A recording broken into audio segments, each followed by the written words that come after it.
Hello students, we were discussing the topic of planning.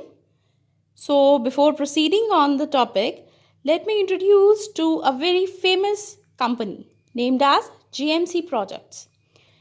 This company is a prominent engineering and construction service company in India. They have constructed so many roads, flyovers, residential areas, real estates, hotels, hospitals, power transmission plants.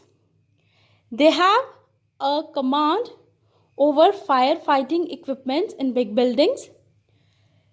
Moreover, this company has a collaboration with Kalpatru Power Transmission Limited and Kalpatru Group's global growth plans. You can get more knowledge and more images of the projects made by this JMC company in India. They have contributed a lot in the economic infrastructural development of India. Now, this JMC project company, they deal in buildings, infrastructure, industrial and power. They always attach the logo of K Corporate with all their projects as they are in collaboration with Kalpatru company. So what is the reason why I am introducing this project company to you, as we are only discussing the chapter of planning? We saw so many infrastructure developed and promoted around us, but we never have thought that how does it take place, how it is all planned, whether it's a government company or a private company, how planning takes place. Moreover, this project company has been awarded for safety in right from 2016 till 2019. There it is located in Mumbai East. Its main office is in Mumbai East, registered office at Ahmedabad, and it has its control over all zones in India, that is south, east, west and north. So when we talk about the JMC project, JMC has constructed a large variety of products. Now, their mission is top construction company. They have laid down an objective of learning from yesterday, beginning from tomorrow. This is their motto. They are learning from yesterday, beginning from tomorrow. They deal in building, infrastructure, industries and power. Few names which they have constructed, and they have a remarkable presentation, that is SJR Luxuria Residential Project Bangalore, Pritech Park 3 South East Zone Bangalore, Rohtak Bawal Road Project, Bale Power Project at Sika Gujarat, Shopping Mall at Multiplex Chennai, Flyover and Elevated Road Mumbai Pune National Highway, that is all have been constructed by this prominent construction company. Moreover, in Punjab also, this company has a project tie-up with famous construction companies, and there is a recruitment of engineers from Amritsar College of Engineering and Technology. The students have been recruited in this company, and they are getting a package of about 6 lakh as starting, annual package of 6 lakh as starting package. Okay, now why I am telling you about the JMC project, what package do they offer? So these are all their plannings. We have discussed about standing plans, single use plans, tactical plans, strategic plans. Such big companies, they plan out what will be their main aim. They merge out with big other companies to provide good satisfaction to the customers. These companies help in developing the economy of a particular country. Now, the country is developing on the basis of infrastructure. Infrastructure plays an important role.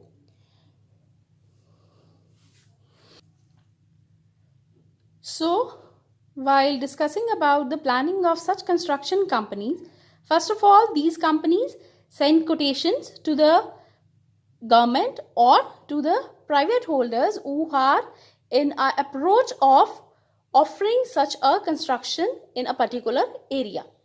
Then these companies file a tender in which they decide about the cost benefit analysis, that how much they will invest, to what extent they will be having benefit, and in what time they'll be able to complete the project. If the tender is open and their tender is agreed upon, then a written contract is entered with the another company. After that, architectural designs. So now planning is started. Planning has been started for designing how it will work, which building will come into existence, how it will look like. So our architecture designs will be made, and then it will be go for further licensing and registration. Then somehow these companies cannot work of their own, so they collaborate with other companies so as they can provide with necessary materials and equipments at appropriate time. Now this is not all possible without human resource, so they keep on hiring new employees to complete their projects.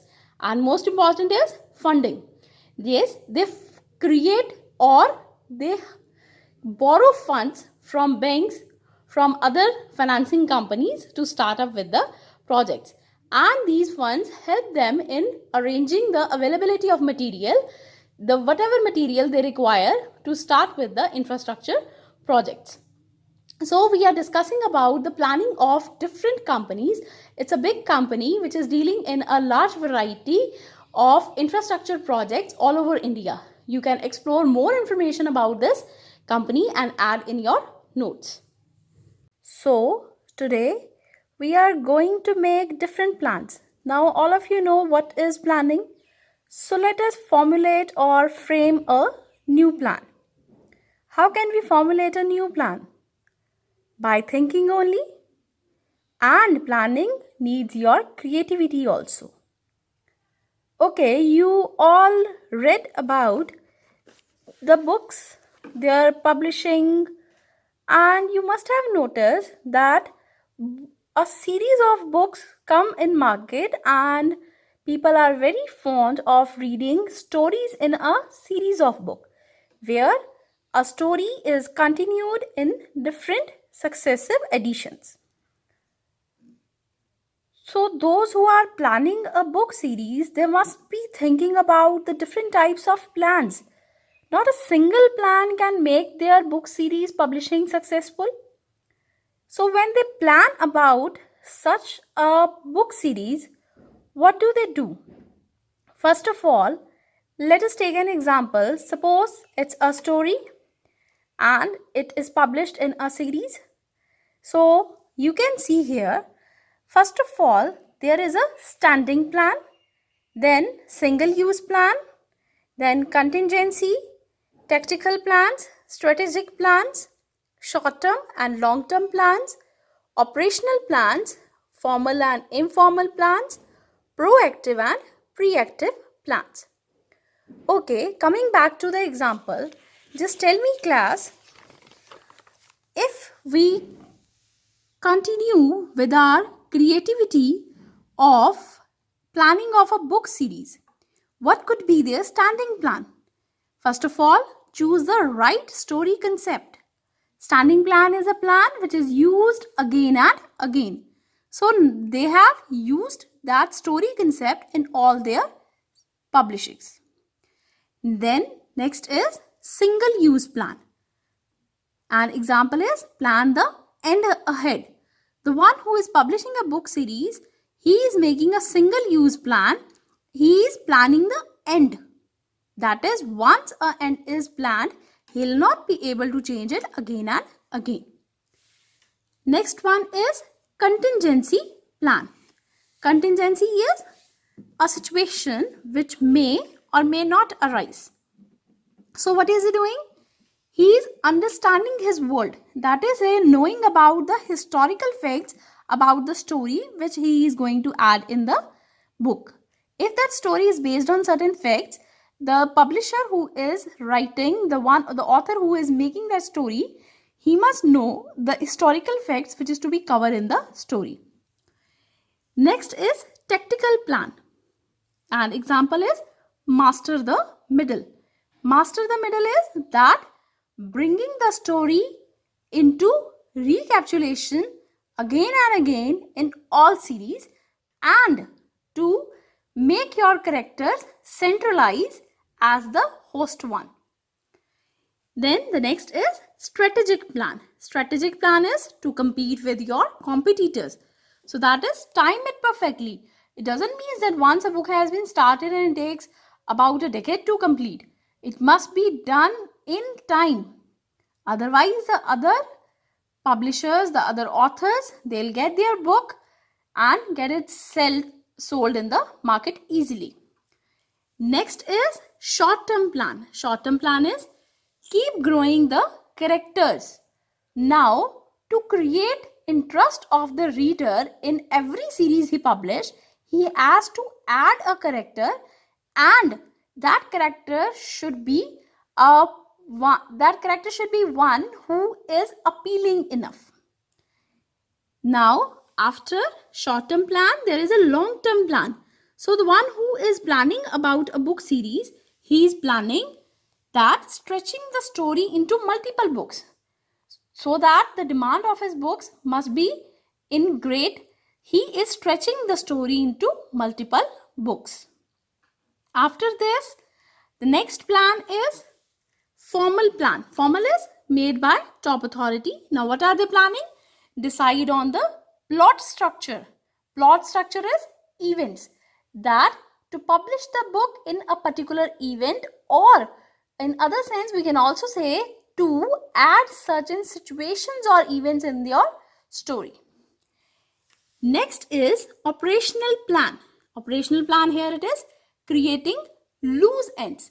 Creating loose ends is the situations which have not mentioned earlier, but now you are using the same so as to create more suspense and variety in your and spice in your story.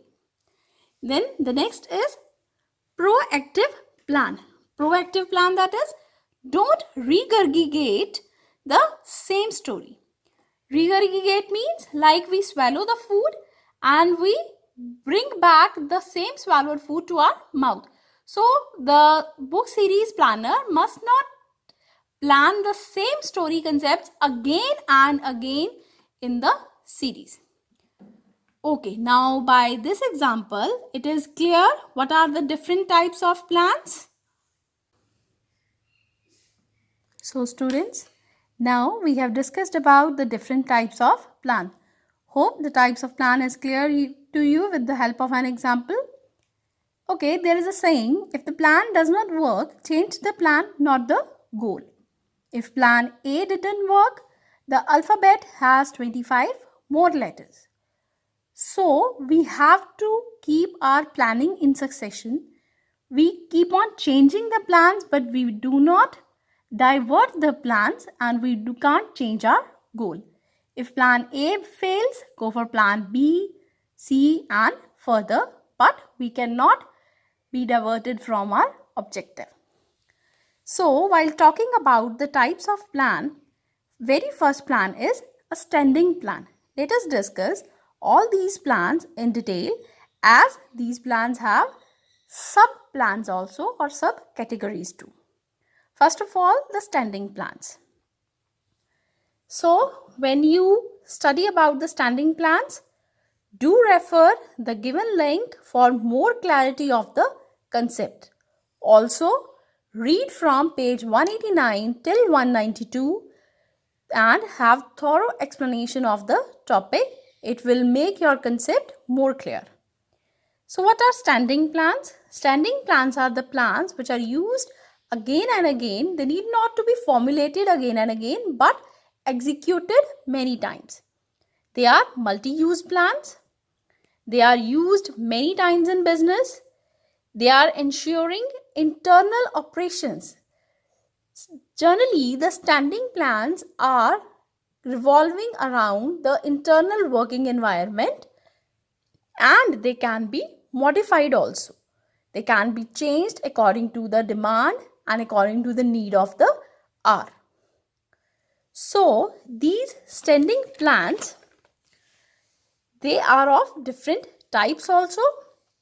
When we talk about standing plans, we come across its three main features. First of all, it is used over time and time again. It helps in handling the events that occur frequently, that is recurring in nature.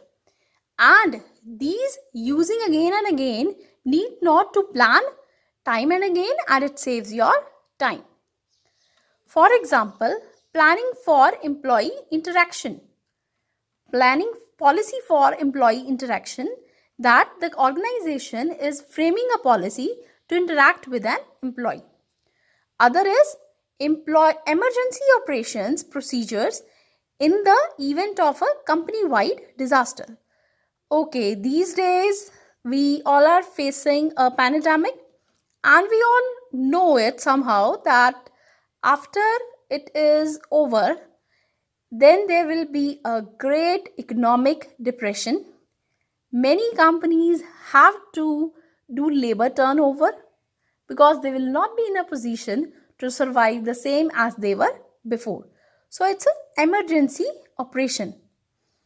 Then there is a hierarchy of standing plans, that is types of standing plans. Plans are categorized in various types, and further standing plans are of the following ways. First of all, the goals, then objectives, strategies, rules, procedures, programs, and budgets. So students, now after discussing the importance of planning, our next topic is the limitations of planning. Every concept has some limitations also. First of all, the first point describing the demerits of planning is time consuming. Planning is a time consuming process, as we are supposed to collect relevant data, analyze their data, and interpret the same to be used in execution. So it creates delay, and that delay in decision making creates a time gap. So it's a time consuming process. Next is costly. Planning is a costly process.